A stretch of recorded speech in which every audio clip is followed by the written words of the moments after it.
नमस्कार, आप देख रहे हैं इंडिया टीवी का एजुकेशन कॉन्क्लेव। मैं हूं आपके साथ शिवांगी और इस वक्त मेरे साथ एक बेहद खास पर्सनालिटी मौजूद है। वो है डॉक्टर अनिल सहस्त्रबुद्धे, NETF के चेयरमैन, यानी कि chairman of national education technology forum और साथ ही national assessment and accreditation council के चेयरमैन। आपका इंडिया टीवी बहुत बहुत स्वागत है सर। नमस्कार सर, अगर बात करें एजुकेशन और एम्प्लॉयमेंट इन दोनों की, तो दोनों के बीच में एक गैप है, एक गैप आ जाता है जिसको कह रहे हैं कि स्किल्स से ही पूरा किया जा सकता है।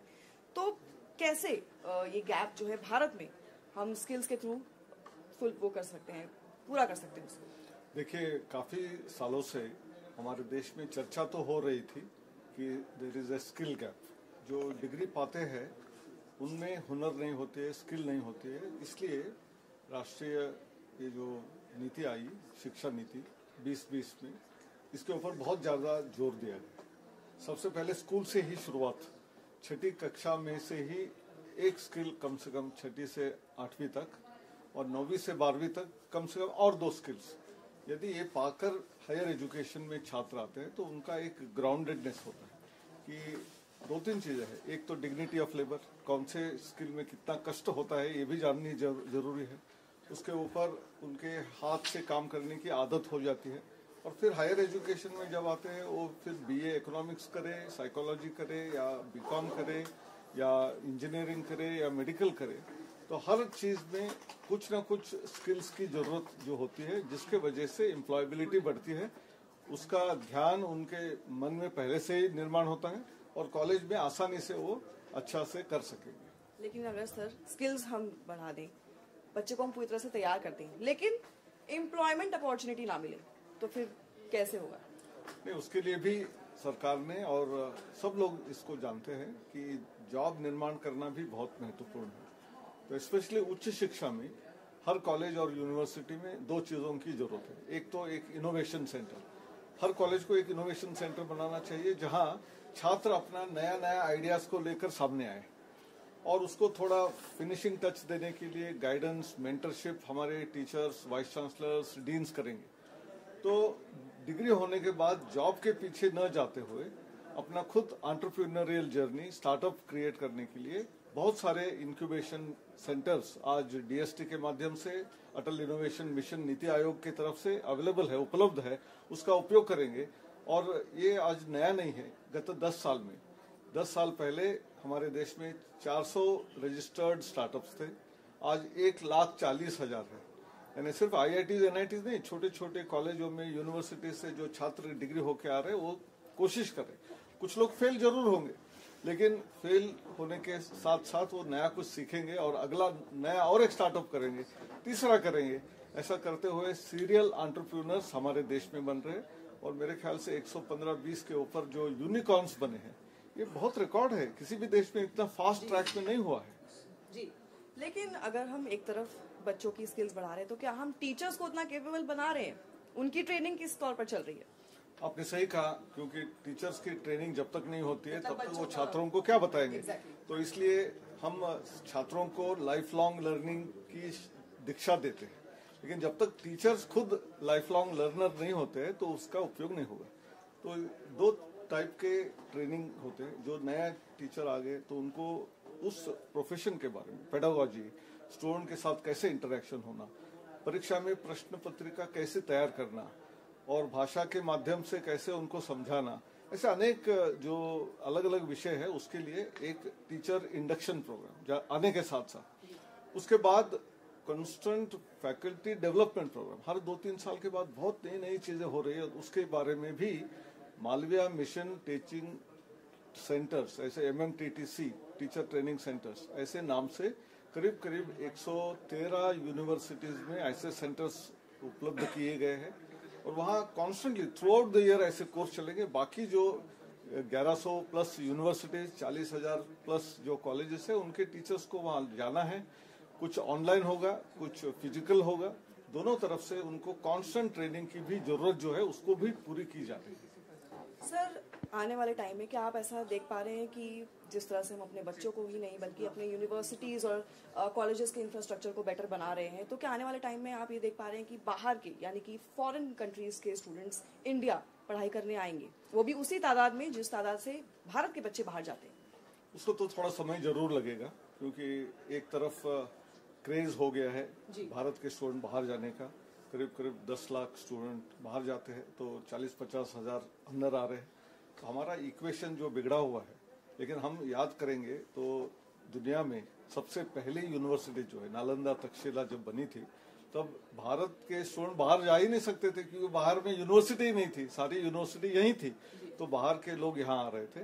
तो वही तरफ जाने के लिए पहले हमारा इंफ्रास्ट्रक्चर बड़ा अच्छा होना चाहिए, और ईज ऑफ जो जैसे बिजनेस में भी ईज ऑफ डूइंग बिजनेस बोलते हैं, वैसे ईज ऑफ एडमिशंस होनी चाहिए। इसलिए एक स्टडी इन इंडिया पोर्टल बनाया है, जिसमें सारे अच्छे अच्छे कोर्स का वहाँ मिश्रण है, और डिस्कवरी बेस्ड कोई भी फॉरेन स्टूडेंट यदि यहाँ आना चाहता है तो इंडिया में इकोनॉमिक्स में कौन सा अच्छा इंस्टीट्यूट है, योगा या मेडिटेशन में कौन सा अच्छा है, साइकोलॉजी में कौन सा है, मैकेनिकल इंजीनियरिंग में कौन सा है, मेडिकल में कौन, ऐसे यदि उसको पता चल जाएगा, और अलग अलग यूनिवर्सिटीज में अलग अलग एप्लीकेशन बिना करते हुए एक ही जगह में अपना बायोडाटा देने से अपने इंटरेस्टेड सारे कॉलेज यूनिवर्सिटी में वो डिस्ट्रीब्यूट होकर वहाँ उनके प्रोसेस के हिसाब से यदि एडमिशन मिलता है और उनको वीसा मिलने में आसानी होती है, और यहाँ आने के बाद जो FRRO रजिस्ट्रेशन होता है वो भी आसान होता है कि पुलिस थाने में नहीं जाना पड़ेगा, अपने कॉलेज में बैठ के ही होगा।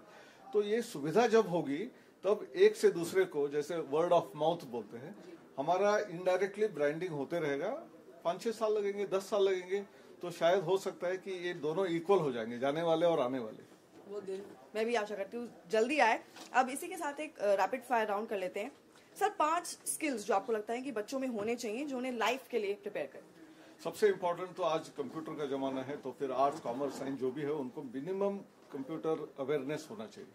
आज आर्टिफिशियल इंटेलिजेंस बहुत महत्वपूर्ण हो गया। आर्टिफिशियल इंटेलिजेंस का उपयोग कैसे करना चाहिए इसके बारे में भी छात्रों को आना चाहिए। देन रोबोटिक्स हो या ड्रोन टेक्नोलॉजी, ये भी इम्पोर्टेंट है। और सबसे इम्पोर्टेंट साइबर सिक्योरिटी, क्योंकि हम मोबाइल यूज करते हैं, फाइनेंशियल डीलिंग करते हैं, और ये यदि हमारे पास स्किल सेट नहीं है तो कहीं धोखा भी खा सकते हैं। तो इसलिए ये 5 बहुत महत्वपूर्ण है। उसके अलावा भी बहुत है, लेकिन ये 5 तो बहुत महत्वपूर्ण सारे लोगों के लिए, arts, commerce, science, engineering, medical, irrespective of fields. कोई एक किताब जो आपके हिसाब से स्टूडेंट्स और यंगस्टर्स को जरूर पढ़नी चाहिए, जो उन्हें लाइफ के लिए तैयार करे। देखिए, ऐसा है कि बहुत सारी किताबें आजकल आ रही है। आपने कौन सी पढ़ी जिसने आपका मार्गदर्शन किया हो किसी टाइम पे? से अल्विन टॉफलर की सारी किताबें ना, वो अपने माइंडसेट को चेंज करने में मदद करती है, तो उसको आप जरूर पढ़ना चाहिए।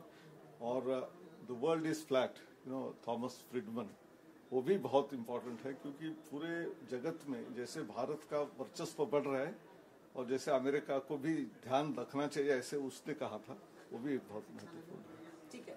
ऑनलाइन लर्निंग या ट्रेडिशनल क्लासरूम्स, आपको पर्सनली इनमें से कौन सा बेटर लगता है? आई थिंक दोनों का अलग अलग महत्व है, तो मैं ऐसा नहीं कहूंगा कि सिर्फ फिजिकल ही ठीक रहेगा, ऑनलाइन ही ठीक रहेगा। इसलिए हम बार बार ब्लेंडेड लर्निंग की बात करते हैं, फ्लिप्ड क्लासरूम की बात करते हैं। कुछ चीजें ऐसी है कि हर जगह में हर विषय के अच्छे फैकल्टी, टीचर्स अब उपलब्ध नहीं होते हैं, तो वहाँ ऑनलाइन वाला महत्वपूर्ण है। और जहाँ स्टूडेंट के साथ इंटरेक्शन करके उनका मोटिवेशन करना, उनको कॉन्फिडेंस बिल्डिंग करना, वहाँ फिजिकल इम्पोर्टेंट होता है। तो इसलिए दोनों का मिश्रण जरूर है। एजुकेशन को लेकर सबसे बड़ा मिथ जो लोग आज भी मानते हैं? मिथ यानी एजुकेशन होने से अपने आप सब कुछ ठीक हो जाएगा, नहीं होगा। तो इसलिए वैल्यू बेस्ड एजुकेशन की बात करते हैं हम। इसलिए छात्रों के बीच में हमारी civilisational value system, honesty, integrity, इसको जब तक जोर नहीं देंगे, और हमारे 2 प्रभुत्व है हमारे देश के बहुत महत्वपूर्ण, वसुधैव कुटुंबकम और सर्वे जनाः सुखिनो भवन्तु। तो ये फिलॉसफी लेकर जब जाएंगे हमारी शिक्षा में से, तो मेरे ख्याल से दुनिया में कहीं भी जाएंगे तो हमारे लोगों को एक्सेप्टेबिलिटी रहेगी। ये बहुत महत्वपूर्ण है। कोई एक कोट या मंत्र जो आपकी लाइफ गाइड करता है और आगे स्टूडेंट्स की भी करेगा? मेरा मंत्र है लाइफ लॉन्ग लर्निंग, कि आप जितना पढ़ाई लिखाई किया उससे अभी हो गया, ये यदि समझने लगेंगे तो उस दिन इनडायरेक्टली वो डेथ हो गया। तो फ्रॉम बर्थ टिल डेथ हमारा complete continuous life long learning होना चाहिए, यही एक मंत्र है। थैंक यू सर, हमारे सारे सवालों का जवाब देने के लिए। आई एम श्योर जो भी बच्चे देख रहे हैं उनको काफी कुछ जानने को मिला, काफी कुछ सीखने को मिला होगा। और इसी के साथ मैं ये सेशन एंड कर रही हूँ, लेकिन एजुकेशन कॉन्क्लेव अभी बाकी है और कई सारे और पर्सनालिटीज आने बाकी हैं, तो बने रहें इंडिया टीवी न्यूज के साथ।